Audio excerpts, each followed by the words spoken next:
സച്ചിയുടെയും രേവതിയുടെയും ഇന്നത്തെ കഥയിലേക്ക് സ്വാഗതം. ചന്ദ്രമതി വളരെ മോശമായിട്ട് തന്നെയാണ് രേവതിയോട് സംസാരിക്കുന്നത്. രേവതിയുടെ അച്ഛനെക്കുറിച്ചൊക്കെ വളരെ മോശമായിട്ട് സംസാരിക്കുന്നുണ്ട്. നിനക്കിപ്പോൾ ഈ വിവാഹം കിട്ടാൻ തന്നെ കാരണം നിൻ്റെ അച്ഛൻ വന്ന് അറിഞ്ഞുകൊണ്ട് തന്നെയാണ് വണ്ടിയുടെ മുന്നിൽ ചാടിയതെന്നും അതുകൊണ്ടാണ് നിനക്ക് ഇങ്ങനൊരു വിവാഹമെല്ലാം കിട്ടിയത്. ഇല്ലെങ്കിൽ ഒരു ഗതിയില്ലാതെ വഴിയെ നടക്കുന്ന ആരെയെല്ലാം നിനക്ക് വിവാഹം ചെയ്യേണ്ട വരെയെന്നൊക്കെ പറയുന്നുണ്ട്. അവൾക്ക് ഭയങ്കര വിഷമവും അതുള്ള കരച്ചിലുമാണ്. അതേ കൂടുതൽ അവളുടെ അനിയത്തെക്കുറിച്ചാണ് മോശമായി പറയുന്നത്. ആരുമില്ല, നിൻ്റെ അനിയത്തിക്ക് പൂക്കട്ടിൽ മാത്രമാണോ അതോ വേറെ വല്ല ജോലി കൂടെയുണ്ടോ? അതുകൊണ്ടാണ് ആരുമില്ലാത്തപ്പോൾ എൻ്റെ മോനെ വരുത്തിയതെന്നൊക്കെ ചോദിച്ചിട്ട് അനിയത്തി വളരെ മോശം ഒരു സ്ത്രീയാണെന്നുള്ള രീതിയിൽ വരെ ദേവുവിനെക്കുറിച്ചാണ് ഈ ചന്ദ്രമതി ഇവളുടെ രേവതിയുടെ അടുത്ത് പറയാം. രേവതിക്ക് ഇത് കേൾക്കുമ്പോൾ ഭയങ്കര സങ്കടമാകുന്നുണ്ട്. രേവതി ഭയങ്കര കരച്ചിലാണ്. അങ്ങനെ രേവതി അമ്പലത്തിലേക്ക് ഓടുകയാണ്, ക്ഷേത്രത്തിലേക്ക് ഓടുകയാണ്. അവിടെ ചെന്ന് കഴിയുമ്പോഴത്തേക്കും രേവതി ചെല്ലുന്നത് ഇവർ ദേവും രേവതിയുടെ അമ്മയൊക്കെ കാണുന്നുണ്ട്. ഇവർ പക്ഷേ വിളിച്ചിട്ടൊന്നും രേവതി അവരെ മൈൻഡ് പോലും ചെയ്യാതെ ആ ക്ഷേത്രത്തിൻ്റെ അവിടെ നിന്നിട്ട് ഒരു കുടത്തിൽ വെള്ളമെടുത്ത് തലവഴി ഒഴിച്ചിട്ട് ഭസ്മം എടുത്ത് നെറ്റത്ത് തൂക്കുവാണ്. കരഞ്ഞുകൊണ്ട് സൈനപ്രദക്ഷിണം ചെയ്യുകയാണ്. കുറേ തവണ ഇങ്ങനെ ചെയ്യുന്നുണ്ട്. പക്ഷേ ഇവരൊക്കെ വിളിച്ചിട്ട് ആരെയും മൈൻഡ് ചെയ്യുന്നില്ല. ഭയങ്കര കരച്ചിലാണ്. ഇത് കാണുമ്പോഴത്തേക്കും ദേവുവിനും അമ്മയ്ക്കും ഒരു സങ്കടം. എന്ത് കാരണം കൊണ്ടാണ്, എന്തോ മാനസികമായിട്ട് അത്രയ്ക്ക് പ്രശ്നമുണ്ട്, അതുകൊണ്ടാണ് അവൾ അങ്ങനെയൊക്കെ ചെയ്യുന്നത്. അല്ലെങ്കിൽ അവൾ ഇത്രയും ഇങ്ങനെ ഇതായിട്ട് ചെയ്യത്തില്ല, ഇത്ര വിഷമിച്ച് അവളെ കാണുന്നില്ല എന്ന് പറയുന്നു. അതേസമയം അവളുടെ ഫോൺ എടുത്ത് വേഗം തന്നെ സച്ചിനെ വിളിച്ചിട്ട് കാര്യങ്ങൾ പറയും. അപ്പോൾ സച്ചി പറയും, ഞാനിങ്ങനെ ഒരു ഓട്ടത്തിലാണല്ലോ എന്ന് പറയുന്നുണ്ട്. അപ്പോൾ പറയും, ഇവിടെ ഒരു പ്രശ്നമുണ്ട് എന്ന് പറയും. അത് ഞാനവിടെ വന്നിട്ട് എന്ത് ചെയ്യാനാണ്, എനിക്ക് പൂ കെട്ടാൻ അറിയില്ല, വണ്ടി ഓടിക്കാനല്ലേ അറിയുള്ളൂ എന്ന് സച്ചി തമാശയുള്ള രീതിയിൽ സംസാരിക്കുന്നുണ്ട്. പക്ഷേ സച്ചിക്ക് ഇതിൻ്റെ കാര്യത്തിൻ്റെ തീവ്രത മനസ്സിലായില്ല. അപ്പം തന്നെ ദേവ് പറയുന്നുണ്ട്, സച്ചിയേട്ടാ ഇതാണ് ഇവിടുത്തെ പ്രശ്നമെന്ന്. അപ്പം തന്നെ സച്ചി വേറൊരാളെ ആ ഓട്ടോ ഏൽപ്പിച്ചിട്ട് സച്ചി വേഗം ഇവിടെ എത്തുവാണ്. അപ്പോൾ അമ്പലത്തിലെ ക്ഷേത്രത്തിലെ ആ പൂജാരിയും ചോദിക്കുന്നുണ്ട്, എന്താണ് ഇവൾക്ക് പറ്റിയത്, എന്തുകൊണ്ടാണ് ഇവൾ ഇങ്ങനെ ഇത്ര ഇതായിട്ട് ഇങ്ങനെ രേവതി ഇങ്ങനെ വിഷമിക്കുന്നത്. കാരണം രേവതിനെ ഇതിന് മുന്നേ ഇങ്ങനെ ഒരിക്കലും കണ്ടിട്ടില്ലല്ലോ.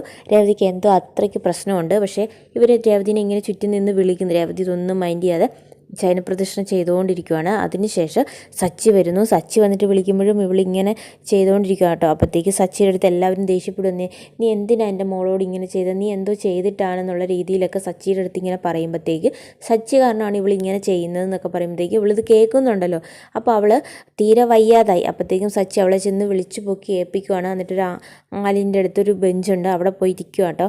എന്നിട്ട് ഇവളുടെ അടുത്ത് ചോദിക്കുന്നുണ്ട്, എന്തുകൊണ്ടാണ് നീ ഇങ്ങനെയൊക്കെ ചെയ്തത്, എന്താ കാരണം? അപ്പോഴത്തേക്ക് ഇവർക്ക് മനസ്സിലായി സച്ചിക്ക് എന്തോ പ്രശ്നം അറിയില്ല. അപ്പോഴത്തേക്ക് ഇവർക്ക് മോനുമായിട്ടുള്ളെങ്കിൽ പിന്നെ എന്താണ് ഇവളുടെ പ്രശ്നമെന്ന് ചോദിക്കുന്നുണ്ട്. സച്ചിക്ക് അപ്പോൾ തോന്നി എന്തോ വീട്ടിലെന്തോ പ്രശ്നമാണ്. അപ്പോൾ നിന്നോട് അമ്മ എന്തെങ്കിലും പറഞ്ഞു, അല്ലെ പൗഡർ എടുത്ത് എന്തെങ്കിലും പറഞ്ഞു എന്നൊക്കെ ചോദിച്ച് ഇങ്ങനെ ഇവളുടെ അടുത്ത് ചോദിക്കുന്നുണ്ട്. ഇവളൊന്നും പറയുന്നില്ല. ഇവർക്ക് പക്ഷേ ഇത് അവരുടെ മുന്നേ വെച്ച് പറയാൻ പറ്റുന്നില്ല. കാരണം ദേവുവിനെക്കുറിച്ചൊക്കെ മോശമായിട്ട് പറഞ്ഞതും അച്ഛനെക്കുറിച്ച് പറഞ്ഞതും ഒക്കെ പറയുമ്പോൾ ഇവർ കേൾക്കുമ്പോൾ ഇവർക്ക് വിഷമാകുമല്ലോ എന്നോർത്ത് രേവതി ഒന്നും പറയുന്നില്ല. രേവതി കരച്ചിലാണ്. രേവതി ഒന്നും മിണ്ടണില്ല. അങ്ങനെ രേവതി സച്ചിയുടെ നെഞ്ചോട് ചേർന്ന് കിടന്ന് കരയാട്ടോ. ഭയങ്കര കരച്ചിലാണ്.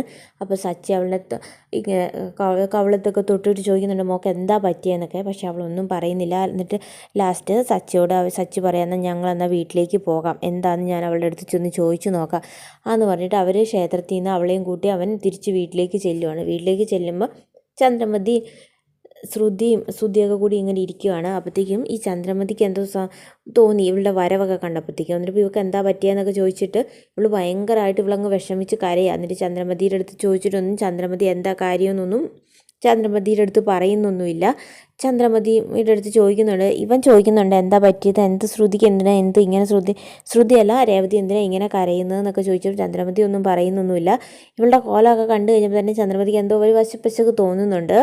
അതേസമയം പിന്നെ കാണിക്കുന്നത് രവീന്ദ്രനാണ്. രവീന്ദ്രൻ ഇങ്ങനെ കൂട്ടുകാരൻ്റെ അടുത്ത് സംസാരിച്ചിരിക്കുന്നുണ്ട്. അപ്പോൾ എന്താ നിനക്ക് ടെൻഷൻ, എന്താ വിഷമം എന്താണെന്നൊക്കെ ചോദിക്കുന്നുണ്ട്. അപ്പോൾ പറയും സച്ചി വീട്ടിലാകെ പ്രശ്നമാണെന്നൊക്കെ പറയുന്നു. അപ്പോൾ വീട്ടിലെ പ്രശ്നങ്ങളൊക്കെ ഇങ്ങനെ കൂട്ടുകാരൻ്റെ അടുത്ത് പറയും. അപ്പോഴത്തേക്കും പറയും എല്ലാത്തിനും കാരണം ചന്ദ്രമതിയാണ്, അവൾ ഒരുത്തി കാരണമാണ് ഇപ്പോൾ ഈ പ്രശ്നങ്ങളൊക്കെ ഉണ്ടാക്കുന്നത്.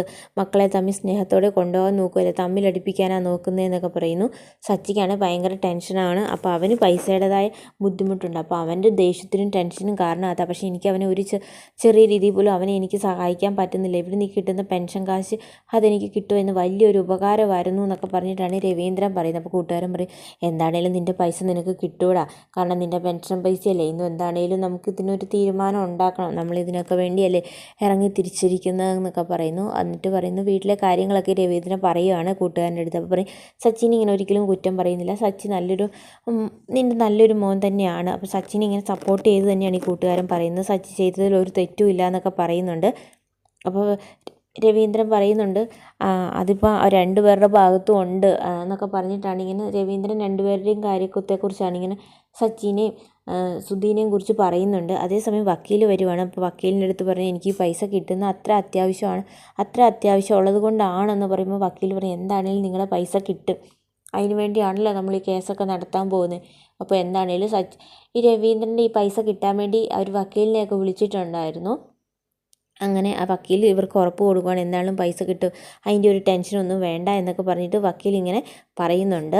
വക്കീലിൻ്റെ ഒരു ഉറപ്പ് കിട്ടുന്നുണ്ട്, എന്താണെങ്കിലും പൈസ കിട്ടും, നിങ്ങൾക്ക് കിട്ടാനുള്ള പൈസയല്ലേ, അതെന്താണെങ്കിലും ഞാൻ മേടിച്ചു തരാം എന്ന് വക്കീൽ എന്നിട്ട് പറയുന്നുണ്ട് അത് കിട്ടിയിട്ടുണ്ട്, എനിക്ക് കുറച്ച് കാര്യങ്ങൾ ചെയ്യേണ്ടായ അത്രയ്ക്ക് അത്യാവശ്യം ആയതുകൊണ്ടാണെന്ന് പറയുന്നു. അപ്പോൾ പറയും നിങ്ങളുടെ പൈസ കിട്ടും എന്ന് തന്നെ വക്കീൽ പറയുന്നുണ്ട്. രവീന്ദ്രന് അപ്പോൾ ഒരു ആശ്വാസമാകുന്നുണ്ട്, കാരണം ആ പൈസ കിട്ടിയാൽ എങ്ങനെയും സച്ചിനെ ചെറിയ രീതിയിലെങ്കിലും ഒന്ന് സഹായിക്കാൻ പറ്റുമല്ലോ എന്ന് ഓർക്കുമ്പോഴത്തേക്കും.